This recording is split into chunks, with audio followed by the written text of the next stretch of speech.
Hi there, my name is Olaoye, and this is Working Through Emotions. On the podcast, we talk about a range of things as they relate to people and their emotions, not leaving out interpersonal and intrapersonal relationships. And on today's episode, guys, we're talking about something quite relatable, and I will not be doing this alone. I have Iyanu with me in the studio, and we'll be talking about finances and a number of things regarding that.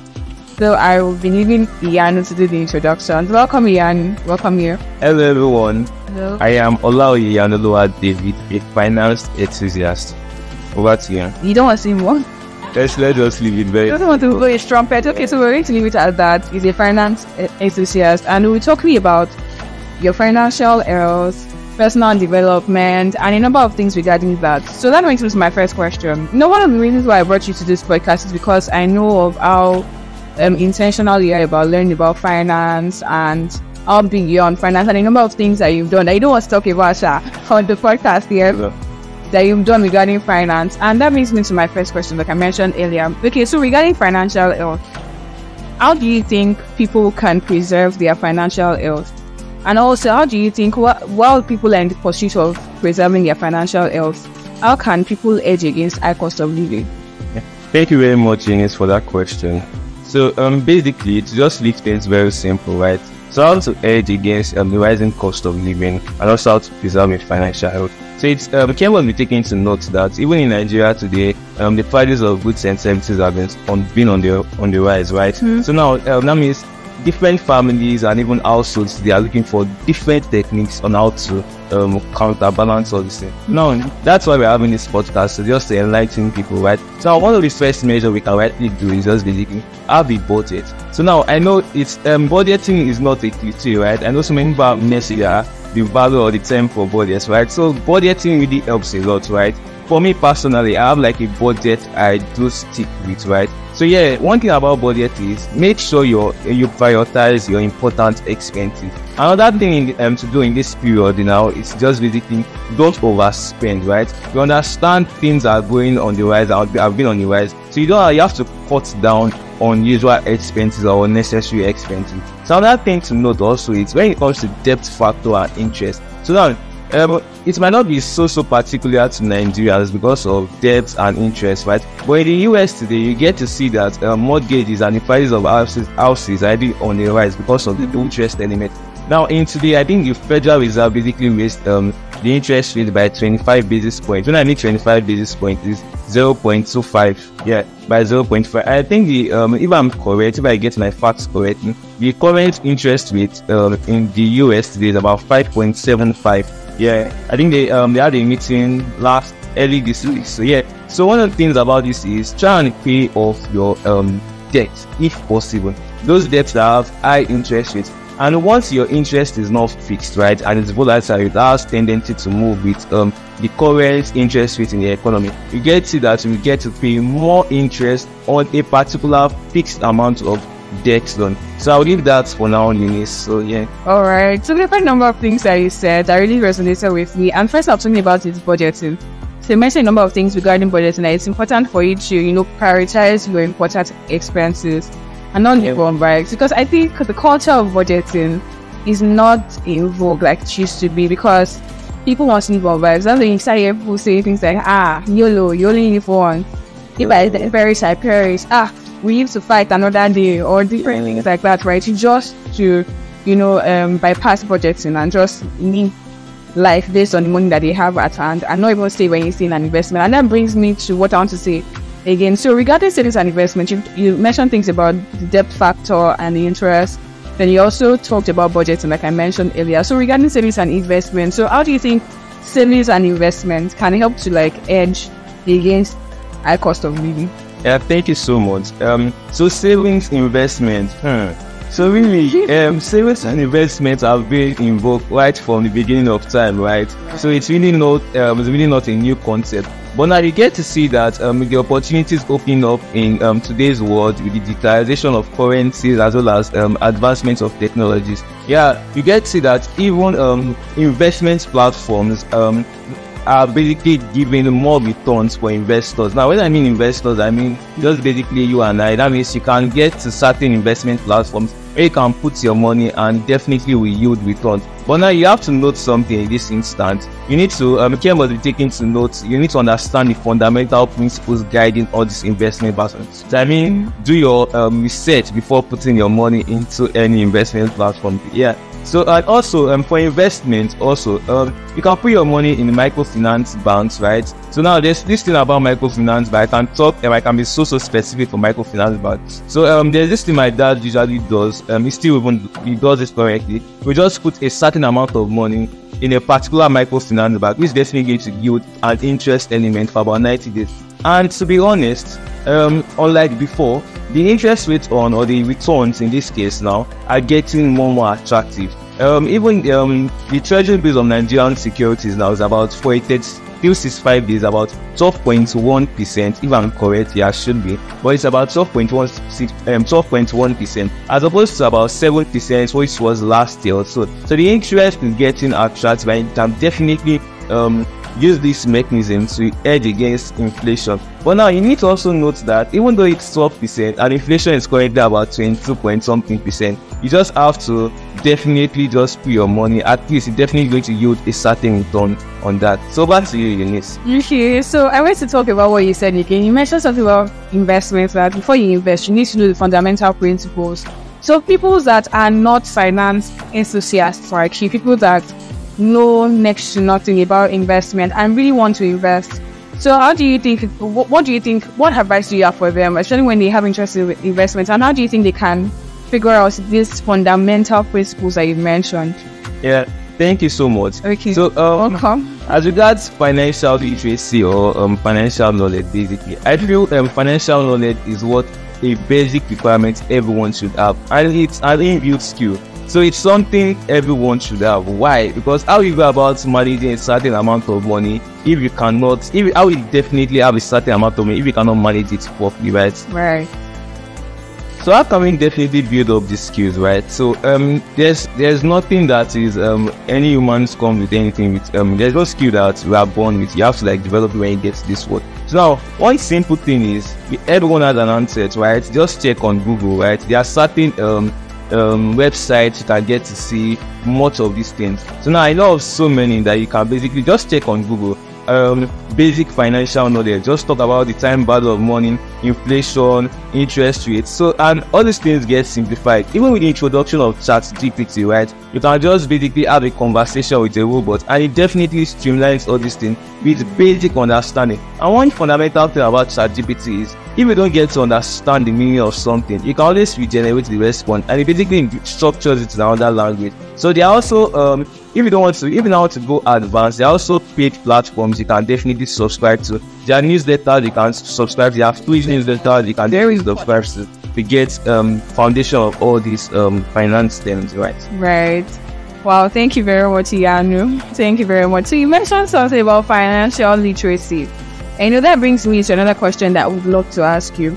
I know you're very big on personal development, and there's this thing people say that, oh, if you're really interested in building the life of your dreams, especially financially, you want to be financially stable, in quotes, that you have no business saving. I've actually heard that before. I've read not once, I've read not twice. That you motivational speakers here, they tell us that you have no business saving.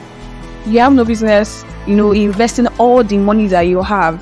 Right, you're not there yet. So if you're going to invest money that you have, you just need to invest part of it, and a large part of your money should go into investing in. Okay, let me rephrase that. A large part of your money should go into you getting resources, should go into you building knowledge, buying courses, and just investing in yourself, because investing in yourself is the largest investment ever, right? So how can we bring personal development and money together, financial preservation together, in terms of what do you think the synergy and the conflict of interest between personal development and financial preservation is? So if I got your question correctly, personally, I feel there is no one way to think. Like, there's nothing that is specific to any individual, right? There's no generic, sorry, let me phrase that. There's no generic principle that basically should affect every individual. So it's dependent on individual's perspective. For me, I feel at my early stage, I should be more of personal development. Invest more in your personal development as opposed to chasing money. So now, the reason for that is money flows from value, right? And what you get from personal development is value. So let's take, for example, in your early 15s to 20s, we are definitely chasing money.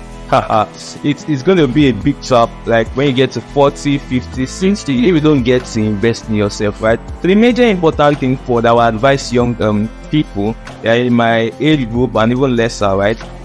Focus more on personal development. So now, when I mean personal development, is all areas, not just skill acquisition. So in your skill acquisition, also learn how to monetize your skills, because there are two different things, right? You need to know how to do it, then you need to know how to sell it. So marketing is also a also a skill that you can basically learn. So for other guys, right, some school of thought are of the opinion that you should pursue money.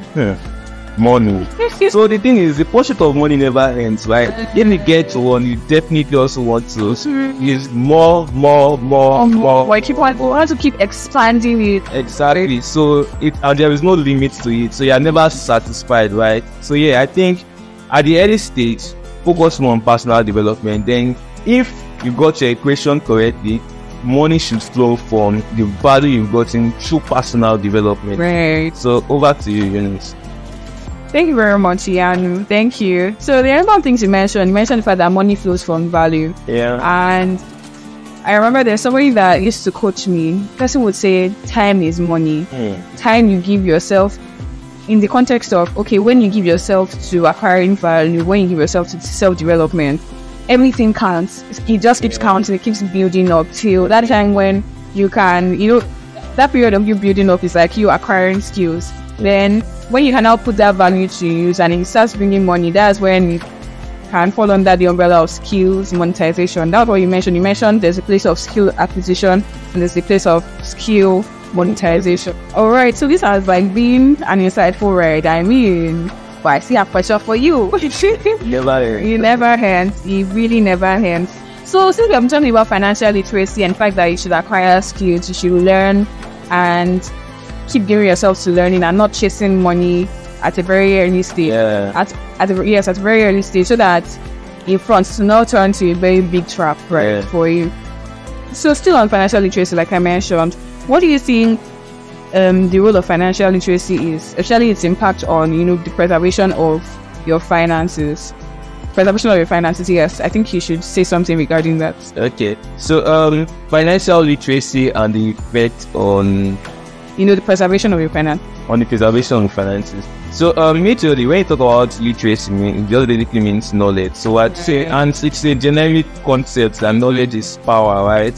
So without knowledge, you can't really know how to maximize something effectively. And also I must state here that information is also power. Furthermore, the use of information is what gives the information power, right? Information in its own sense is definitely useless if you don't get to use it. But the effective use of this information is what brings power. So I think I was looking for something online. I was looking for how to download videos on my system from YouTube, right? I had to start looking for software applications. But guess what? My roommate just basically showed me, just do this, it automatically downloads. For about 2-3 weeks, I could not, 2-3 weeks, 2 months really, I could not figure out how to download it, like just automatically, except going through third-party website and third-party application. But it just showed me. So now that's why I say he had the information, but I did not know about it, right? And I found that brings into something. You must surround yourself with people that are very vast with information. So you really don't know what you are missing out, except they tell you, right? So now there's something you get to see. Information is power, information is knowledge, and knowledge is wealth, right? So yeah, so also another thing we must note here is you really cannot go beyond the knowledge you have, right? So that's the importance of financial literacy in maximizing or preserving your wealth. So you need to have this knowledge, really, you need to have the knowledge of something before you can get to utilize it in an optimum way. Now, there's a difference between effectiveness and efficiency. So for me, I'm saying you need to maximize it effectively, not just efficiently. Efficiently. So,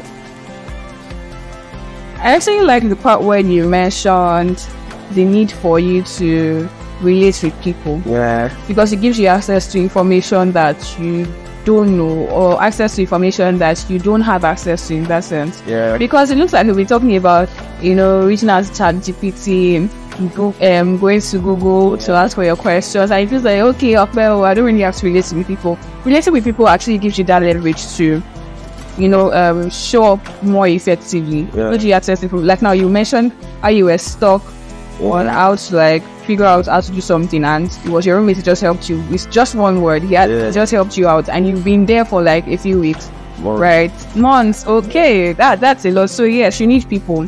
You cannot learn in isolation all the time. You cannot learn in isolation. Also, you mentioned a number of things regarding budgeting. Now, sticking back to budgeting. Beginning, right? Okay. You mentioned the fact that you do budgeting, right? So, are there effective ways to do budgeting? Can you take courses into how you budget things, especially regarding for people that don't really know how to budget? Like now, there are certain times you budget and you will not stick to it. Yeah, you've been there. Okay, I'm fasting myself. But there are times I try to draw up a budget, and I'm trying to go over it maybe at the end of the month, and I'm like, okay, this budget is not budgeting, it's not aligning. So there's effective ways to budget. So even if you're going to overshoot, you will not do it too much, right? So be within the range of your budget. Yeah. So thank you. So yeah, budgeting and sticking with the budget. So the problem is not how to draft the budget, but the problem here is how do we stick with this budget. So one thing I advise people is your budgeting. If you are doing everyone's budgets, trust me, there's every tendency you don't get to stick with this. When we break it down into per week, I think per week is the best unit you can use now. Per week. Now also start with the expenses that are fixed. That means fixed, they are certain that you would incur. Now for students, definitely data subscription, transport cost, and everything. So all those fixed expenses. So now for guys or ladies that need to get food utensils or food stuff, also put those things. So now, and also your budgeting must also be you must also budget with your income, right? So your budgeting should not be something like your budget is 25,000, your income is 20,000. Why? How? Why is that good? There's no balance. So there's no balance, right? So you just budget. So now your budgeting just helps you to keep track of your expenses, really. So budgeting helps you a lot. Now I have a particular friend, really. He told me he spent over 70,000 in just 7 days, and I was like, on what? So now the problem was he spent 7,000. The point was not to spend. Right. So now on what did you spend 7,000? We were then question. Chicken and chips, blah blah blah. I was like, Jesus, why 70,000? You could have used this for other things. So now in my head, I was basically calculating. If I had kept this money somewhere, I know how much I'm going to get. Really, the finance enthusiast. To be honest, those are the things that I look at the opportunity cost of something. Right. So also, and one thing about budgeting, the budget helps you to streamline your expenses, and you have to be disciplined. I think the essential thing about your budget is you have to be disciplined, because if you are not disciplined, you can budget from now to tomorrow, you must stick with it. So the discipline aspect must also be there, and you can also have accountability partners. So definitely someone that you are close to. I know I also saw a lady's budget. She budgeted, this is how much I'm going to spend on my hair today. This is how much I'm going to spend on food stuff. I'm going to the market tomorrow. I'm spending so amount. So this kind of thing basically help you to keep track of your expenses. And also if you're having more difficulties with budgeting, another easy method is check YouTube courses. To be honest, YouTube courses are really valuable. To be honest, they are really valuable. You can check them out on how to stick with budget. Just search for budgeting and how to budget effectively. So the word is not just budget, but how to budget effectively and how to be disciplined. Yeah. So over to you. Okay, so that's what you said too. I think it's important for you, if you don't want to go to YouTube, you don't want to go use all these resources, you can also ask questions from people who are doing it and it's working for them. Definitely. You can also ask questions from these people. They will take you through practical examples on how they budget their finances. Okay, and let's talk about backup money, because in this slide you agree with me that backup money is very, very necessary. It's essential. 100, see, even any percentage higher than 100. Backup money is very important. It's very essential because things can come up at any time. Yeah. I think that's the place of it, having emergency funds, aside you having fixed savings and all that. So I want you to talk about backup money, because you've already affirmed that it's very important to back this up. Some wise words, drop them, sir. Yeah. So thank you. So backup money. The concept of backup money. So let's reflect back. Okay. 2020. What happened? COVID, right? So COVID-19 came, destroyed so many businesses. So many lockdown came. So most businesses were not in operation. So now the question was, how did the family survive? Trusting it was just basically backup money. And it's important here that we note that it is expedient that you separate your backup money from your savings. Now, savings should be for a specific purpose. You want to buy a land, you want to buy an handset, you want to do this, you want to do that. But your backup money, we can turn your backup money to be an emergency for just in case anything flips up for this country, right? Just have that money. Now, one thing my dad does also is he has like 5 different accounts. Like I can't even learn the number, different account numbers he has. Like it's just, okay, this is for this. I have this for your school fees. I have this for my corporate account. I have this for another corporate account. I have this for another corporate account. Just basically something. Exactly. Now, I need money. I want to come and take it from this one. So your backup money, is because anything flips up for this. Okay. So yeah. So over to you. Wow. That was it. Yeah, I agree, because like it's in the night, things can just come up. Things that you didn't even plan at all can just come and interrupt your day or even interrupt your year in quotes, right? Yeah. So you've already ascertained that backup money is very important. It's important to have backup money. So don't feel guilty when your money that you saved is eventually saving you, because I mean that's what backup money does. Exactly. Money that you saved is supposed to be saving you. It's not supposed to leave you hanging, it's not supposed to leave you stranded, because the feel of being stranded is not a good one. It just leaves you in that space where you feel like you are really stuck. And the only thing that can bring you out of that space is you having the exact amount of money that can bring you out of that place. So yes, having backup money, I fully subscribe to having backup money. Right. Also, let's talk about bad financial habits. Yeah. Because on the other hand, it's good to have backup money. Yeah. And also, there can be financial habits that can ruin things for you, that can ruin your saving habits, your spending habits, your investment habits, right? So, bad financial habits. How can one identify bad financial habits? What are bad financial habits that you think people have?